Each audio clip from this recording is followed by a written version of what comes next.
You will not believe what Kirk Frost has just uncovered about love and hip-hop, and once you hear it, you will never watch the show the same way again.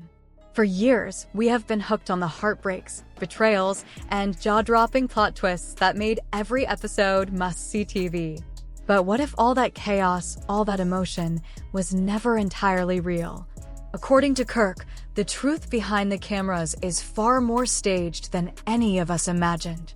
After staying silent for years, Kirk has finally decided to tell his side of the story. And what he is revealing cuts deep into the heart of reality television.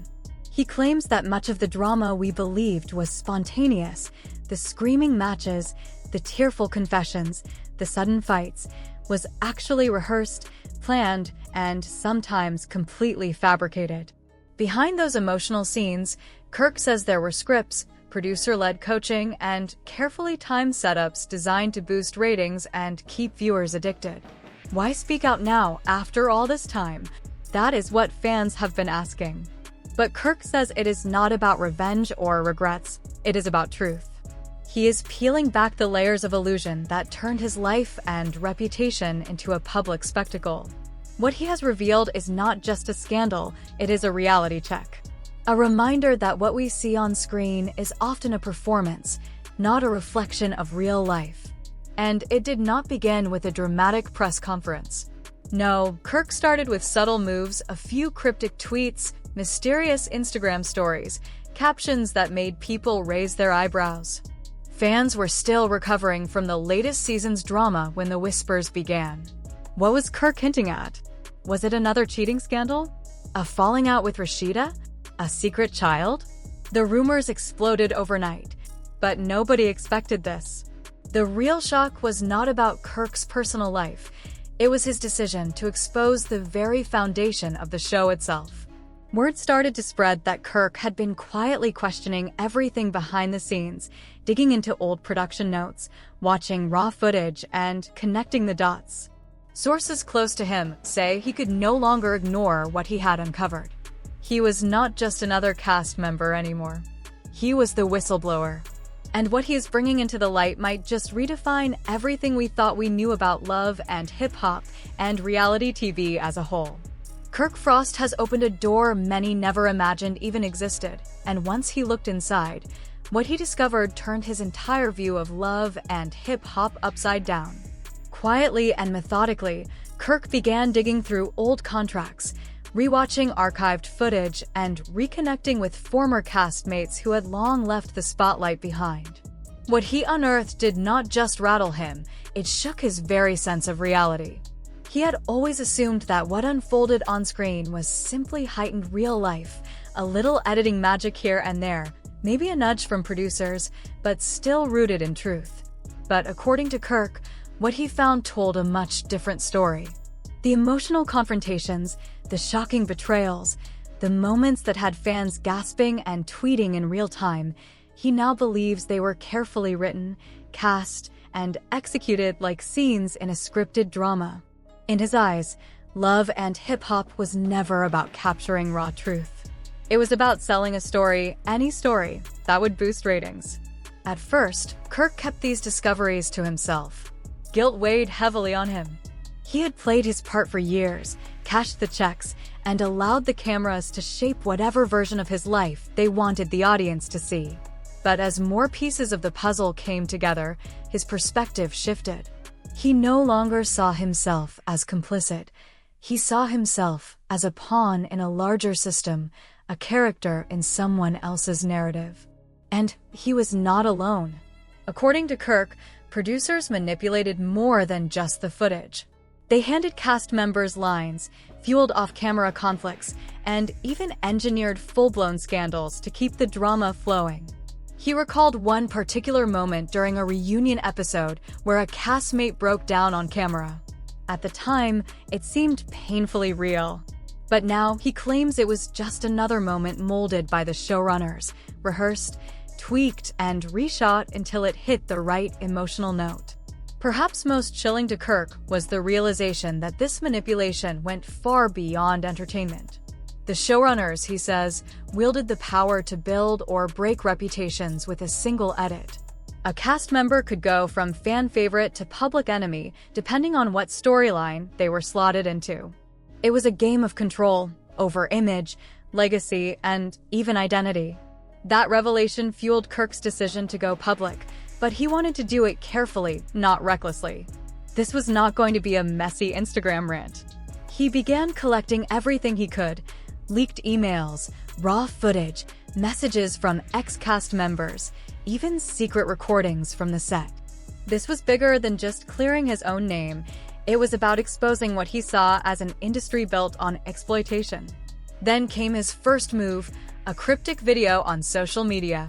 Staring straight into the camera, Kirk posed a chilling question: "What if I told you it was never real?" The clip cut to black, and within hours, the internet erupted. Kirk Frost was trending, fan theories were flying, and every major blog was buzzing. Meanwhile, the producers stayed eerily silent, perhaps hoping this storm would pass. But Kirk was just getting started. The powers behind love and hip-hop may have hoped Kirk Frost's storm would pass, that his bold claims would fade into the digital noise, but Kirk was not going anywhere. He was not retreating. In fact, he was just stepping into the spotlight with purpose. And that is when things behind the scenes began to unravel. Whispers from insiders revealed a growing sense of panic among the show's producers. Some reportedly contacted Kirk directly, urging him to reconsider before going public. Others, according to sources, tried a different tactic, spreading rumors that Kirk was only stirring up controversy to cling to relevance. But none of it stuck. Kirk had evidence, and he was ready to bring receipts. This was not about fame anymore. Kirk knew exactly what was at stake. Going public could close doors forever. It might cost him work in the industry, spark lawsuits, or leave him financially drained. But in his eyes, none of that compared to the value of the truth. He was all in. The same man once painted as the villain of the franchise was now positioning himself as the truth teller, ready to lift the veil on one of reality TV's most successful illusions. Fans were hooked, not on a storyline crafted by producers, but on a real-life rebellion against the very machine that had built the drama for years. And when Kirk finally let it all out, the result was nothing short of explosive.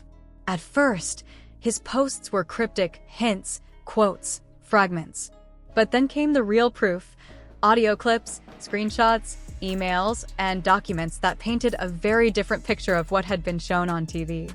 One of his earliest bombshells involved a heated hotel confrontation with Rasheeda, a scene many fans still remember. At the time, it felt raw and real. Viewers took sides, debates raged online. But according to Kirk, the entire moment was staged from top to bottom. The argument had been scripted, the lines rehearsed, and the setting?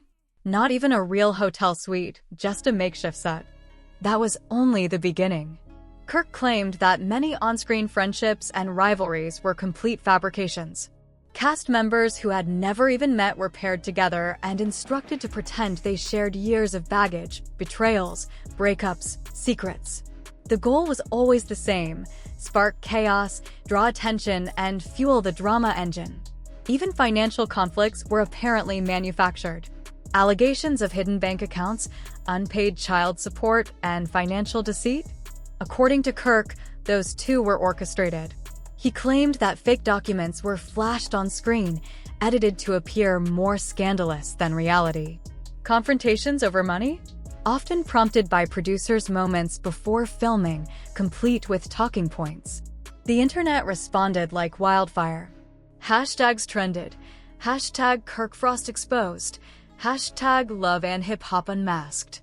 Fans began rewatching old episodes through a new lens. Scenes that once felt emotional now seemed rehearsed.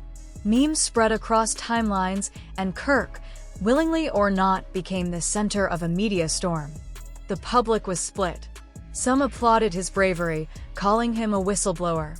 Others doubted his motives, accusing him of trying to rewrite history. But as Kirk kept sharing, something interesting happened.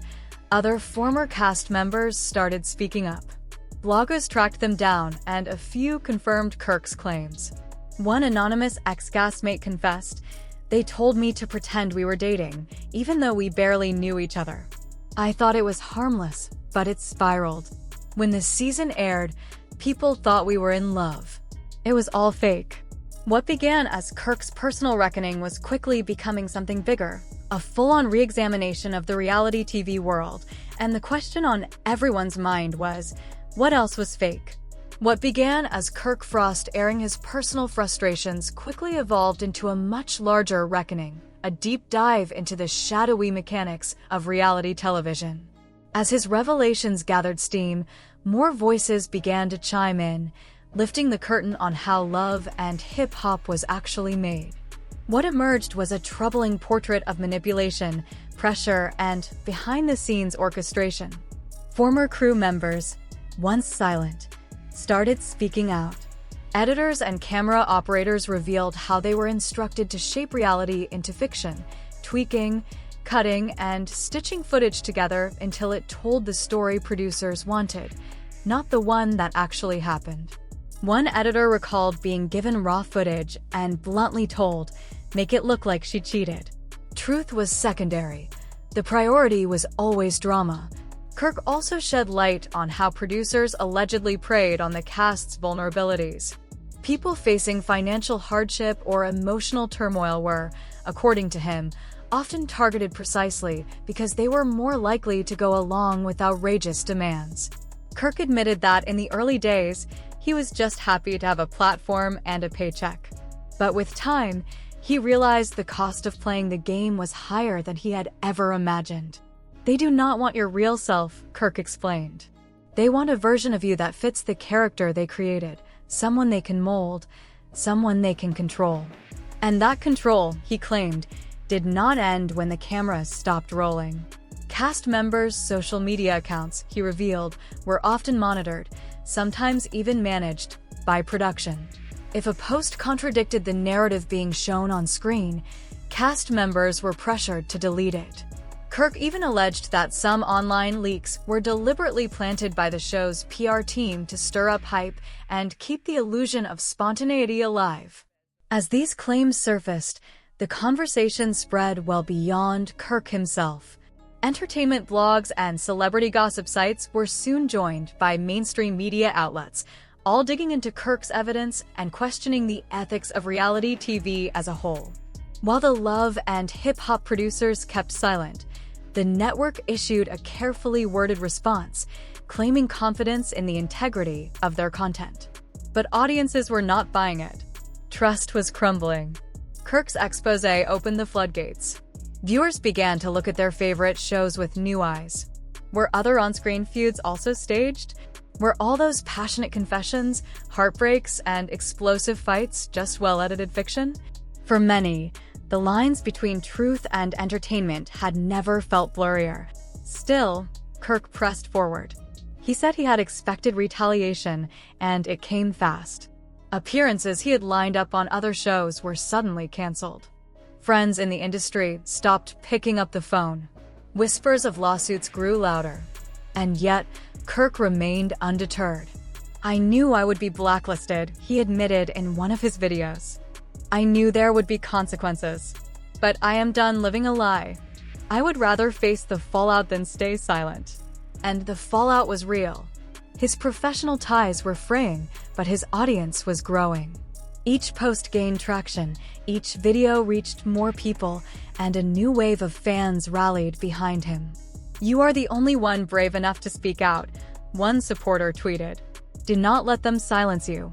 Kirk hinted that he was just getting started, that he held even more damning proof, the kind that could fundamentally shift the way we understand reality TV. With each passing week, more leaks emerged. The viewership surged. Social media buzzed. Talk shows and news panels now debated not just Kirk's claims, but the broader implications. Had the reality genre gone too far in its pursuit of ratings? For Kirk, this was no longer about one show or one scandal. It had become a full-blown mission to challenge a system that, for years, had profited off deception. And no matter how things ended, one truth was already certain: love and hip-hop, and perhaps reality television at large, would never be viewed the same way again. In the aftermath of Kirk Frost's expose, the reverberations spread far beyond just his personal story.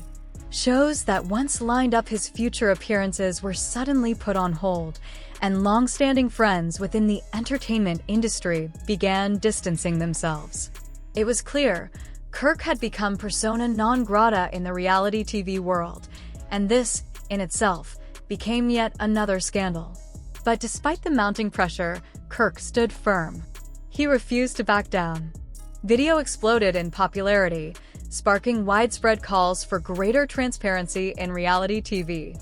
Alongside this, Kirk began collaborating with advocacy groups to push for better protections for reality TV participants. He lobbied for new laws that would prevent producers from exploiting cast members emotionally or financially. He used his newfound platform to advocate for lasting change, determined to ensure that no one else would have to endure what he and Rasheeda had gone through. Despite some former cast members accusing him of hypocrisy, pointing out that he had once thrived within the system he was now criticizing, Kirk remained steadfast in his mission. He maintained that his goal was not personal gain, but a desire to expose the darker side of reality TV and protect future participants from exploitation. As the dust began to settle, Kirk's life had been irrevocably changed. No longer the star viewers once knew on Love and hip-hop, his career in reality TV was over, and he had no illusions about returning to the industry. Instead, he embraced his new role as a vocal critic of the system, a man who had nothing left to lose, but everything to gain by fighting for transparency and accountability. In the end, Kirk Frost's decision to speak out fundamentally altered the landscape of Love and hip-hop and reality television at large. His revelations served as a wake-up call, sparking a much-needed conversation about the ethics of reality TV and the human cost of entertainment that thrives on manipulation. Kirk Frost's revelations couldn't be easily dismissed, and the audience could never look at their favorite shows the same way again. While it's uncertain if true change will emerge from the uproar, one thing is clear: his story marked a significant turning point. The carefully constructed boundary between reality and scripted entertainment had been shattered, leaving viewers to question the authenticity of everything they watch. The veil had been lifted, and the illusion of real drama had been exposed for what it truly was. So, what do you think? Do Kirk's revelations change the way you view Love and hip-hop? Have these reality shows gone too far, or is there still hope for them to become more transparent and honest with their audience? We'd love to hear your thoughts. Drop your comments below and let us know where you stand. And hey, if you're hungry for more eye-opening exposes, behind-the-scenes secrets, and stories that keep you on the edge of your seat, don't forget to like this video, subscribe to our channel, and turn on those notifications. Trust me, you won't want to miss what's coming next. Until then, keep questioning, keep watching, and most importantly, keep talking. See you in the next one.